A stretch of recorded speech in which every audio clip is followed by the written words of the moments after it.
It's science time. Have you ever wondered what genetic engineering is?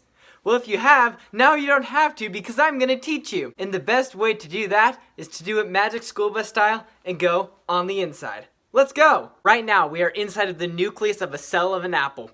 And this is deoxyribose nucleic acid, or DNA.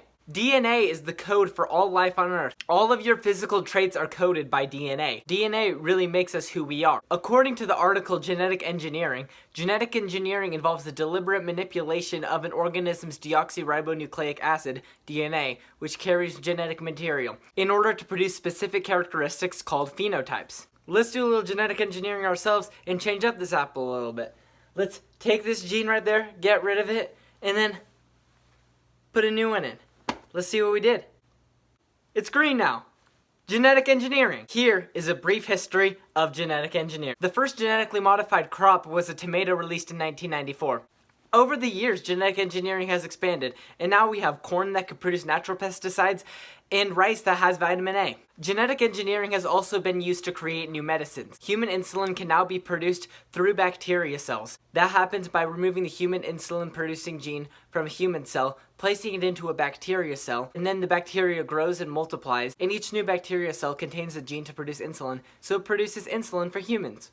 The possibilities are endless, and now even the human genome can be edited. By editing the human genome, parents can be able to choose what traits they want their child to have or to not have. Humans can be smarter, faster, stronger, and more disease resistant. But as genetic engineering has grown, so has the controversy surrounding it. There are fears that planting genetically modified crops into an ecosystem will decrease the biodiversity of the ecosystem and could harm native species. And GMOs are too new to know if there are any long-term health effects both on our own health and on environmental health. And every movie ever has told us that genetically modifying humans is a bad idea. The technology to edit the human genome would probably only be available to the rich, so the rich would have a high advantage in academics and in athletics. And that will create a whole new social class system, so who knows where that could go. There are many good possibilities with GMOs, as well as many bad possibilities. But the coolest part about genetic engineering is that I can even clone myself. Let's go do it!